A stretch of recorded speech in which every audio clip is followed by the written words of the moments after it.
Hello friends!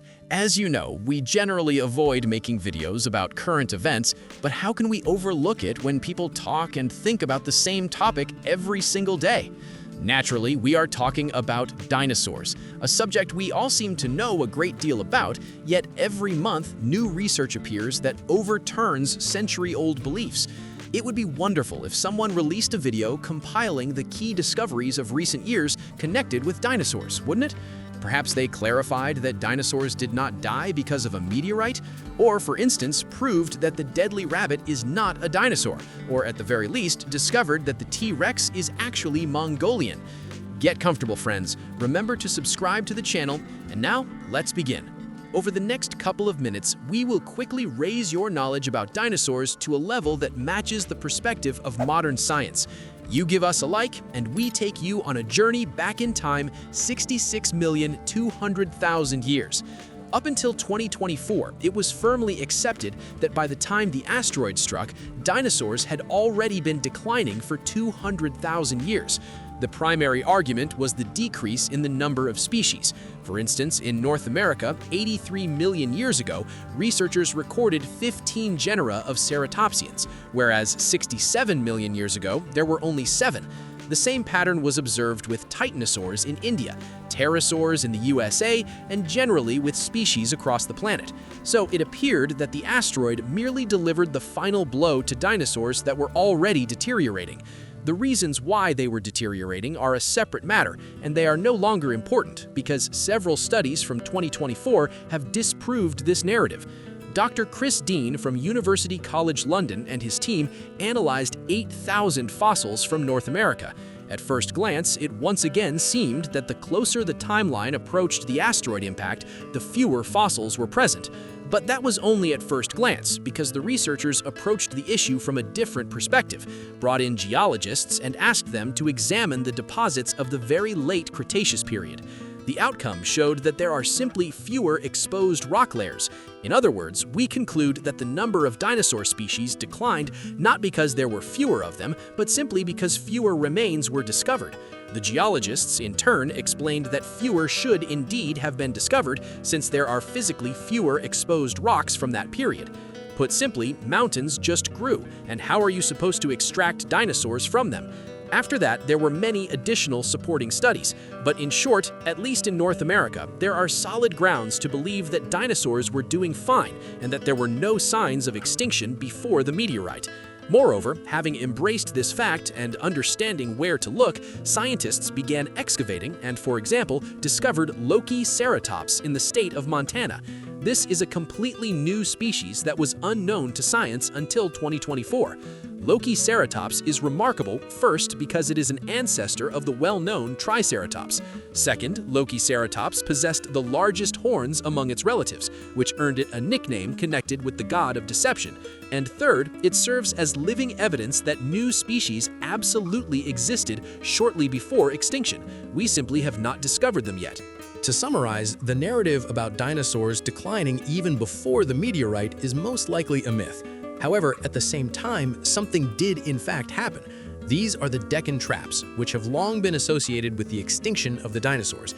According to the most recent data, roughly 300 to 350,000 years before Chicxulub, one of the largest volcanic formations on Earth emerged in western India as a result of eruptions, 500,000 square kilometers in area and up to 2 kilometers thick. For context, that is larger than Germany. It would be odd to believe that such a massive global event did not impact the dinosaurs, and so scientists have been debating each other for years. Some argue that the volcanic force was insufficient to eliminate the dinosaurs. Others, for instance in 2023, using advanced AI tools, calculated that 10.4 trillion tons of CO2 and 9.3 tons of sulfur emitted by the volcanoes could have independently caused dinosaur extinction. So who is correct? The most recent findings suggest that the truth lies somewhere in between. A 2024 study published in Science Advances demonstrated that the cooling triggered by the Deccan traps reduced the planet's temperature by 2 to 4 degrees, not enough to exterminate the dinosaurs, but enough to weaken them, shrink their habitats, and gather them into clusters where it became easier for the incoming meteorite to eliminate the remaining survivors. Therefore, at present, the most accepted explanation is this double impact hypothesis. On one hand, it seems unusual that even an apocalyptic event on the scale of an asteroid strike would completely erase dinosaurs from the Earth without exception. Instinctively, one might say that if something similar happened today, many people would perish, but humanity would eventually adapt, reinvent itself, and trade anime flash drives for soda caps. On the other hand, first, we are more technologically advanced and adaptable, and second, scientists are inclined to think that if anything could have ended 200 million years of dinosaur dominance, it would have required something truly catastrophic, and the double impact hypothesis aligns perfectly with what archaeologists are uncovering. For instance, this is a dinosaur leg from Tanis. In North Dakota in 2022, researchers discovered a complete dinosaur leg that is believed to have perished at the exact moment of the asteroid impact. Even the skin was preserved, which is extremely rare. And what is even more remarkable is that radiological analysis revealed in the same layer as the leg traces of iridium, chromium, platinum, soot, and numerous tektites, glass spheres formed from molten rock, just like in Oppenheimer after a nuclear bomb explosion. And either the dinosaur leg, a turtle, and several fish found nearby somehow located iridium and platinum powder and coated themselves with it before dying, or they genuinely witnessed the Earth's collision with an asteroid that was 6.7 billion times more powerful than Oppenheimer's atomic bomb. Incidentally, over the past 3 years, numerous objections have been raised regarding the leg.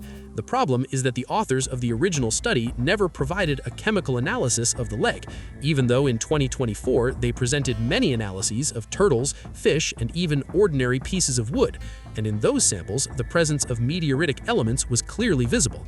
Many view this secrecy as evidence that the researchers simply placed the dinosaur leg next to animals that genuinely perished in the asteroid event in order to gain attention. Nevertheless, the excavation site itself does not raise doubts for anyone, and there, in 2024, a different team reportedly uncovered what appear to be Triceratops bones. So in this case, it is more likely true than false. Now to other developments. Everyone is aware that dinosaurs dominated land, sea, and air, although in the air it was in fact the pterosaurs that held dominance. But we will not explore that subject further. Instead, let us discuss the fact that dinosaurs apparently dominated underground as well. As early as 2007 in Montana, Arcturome cubicularis was discovered, and scientists immediately declared it to be a burrow-dwelling dinosaur. The initial evidence was scarce, but by 2025 in Idaho, new and better preserved specimens were uncovered, demonstrating that the body structure of Arcturomeus was adapted for burrowing and digging, and later an entire family was found within a burrow. In essence, the rabbits of the dinosaur world. The only distinction is that, unlike rabbits, Arcturomeus measured 2 meters in length and weighed around 30 kilograms. And they were not the only ones that dug burrows. At the start of this decade, a new dinosaur species, Fauna herzogii, was identified, which most likely also engaged in burrowing. Furthermore, some scientists suggest that because of this, a portion of underground dinosaurs may have survived the extinction, only to be mercilessly displaced later by the ancestors of modern rabbits. Thus, it appears that within the DNA of today's fluffy creatures lies a genuine killer. The most famous dinosaur that fits the image of a killer is T. rex, and its history was also revised very recently.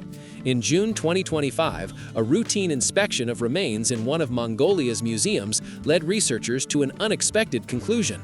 Certain bones did not correspond to any known species. From these bones, a dinosaur was reconstructed and examined. It turned out to be a distant and the oldest known ancestor of Tyrannosaurus. The species was named Chicxulub, meaning Dragon Prince of Mongolia. And in summary, it seems that rabbits are stronger than dinosaurs. Arcturomeus, a Mongol, that is how things are. On a broader scale, in 2025, the entire dinosaur lineage was essentially rewritten. At the time dinosaurs first appeared on Earth, there were 2 continents, Laurasia, corresponding to today's northern hemisphere, and southern Gondwana. The oldest dinosaur remains found in Gondwana are 6 to 10 million years older. As a consequence, it was assumed that dinosaurs were originally southern animals that later migrated northward. The key word is assumed because in 2025 in the United States, the remains of a sauropodomorph, the most ancient known dinosaur, dating back 230 million years, were discovered. It was given the name Avetum bondi vece, and outwardly there was nothing remarkable, a dinosaur about the size of a chicken, but with a long tail. The only noteworthy point is that dinosaurs of such antiquity had never previously been found in the Northern Hemisphere. And now the entire lineage will need to be revised, because alongside the dinosaur, they also discovered the bones of a dinosaur-like creature, a coelosaurid. In other words, the Northern Hemisphere was home not only to ancient dinosaurs, but to their ancestors as well. Therefore, it was not solely migrants from the south who settled the north, as there were native representatives there too. Finally, perhaps the most sensational, yet arguably the most significant discovery of recent years was that nearly all dinosaurs proved to be warm-blooded. Be honest, for most people, a dinosaur is still more closely linked in imagination to a Komodo dragon than to a rooster. However, that is, whether unfortunately or fortunately, not entirely accurate. A rooster is far closer to a dinosaur, and along with it and the monitor lizard, belongs to the group scientists currently refer to as diapsids. The reason is that the distinctions between birds and dinosaurs are so minimal that using separate terms for them is almost offensive. For instance, the respiratory air sacs of modern birds are almost identical to those of Diplodocus. That is why researchers apply the more precise term diapsid, because in reality, dinosaurs are alive today, and they are birds, including roosters. Returning to our question, modern technologies enabled scientists to meticulously examine the chemical composition of fossils. In 2022, a comprehensive study was published in Nature declaring that theropods, sauropods, and ornithischians were warm-blooded.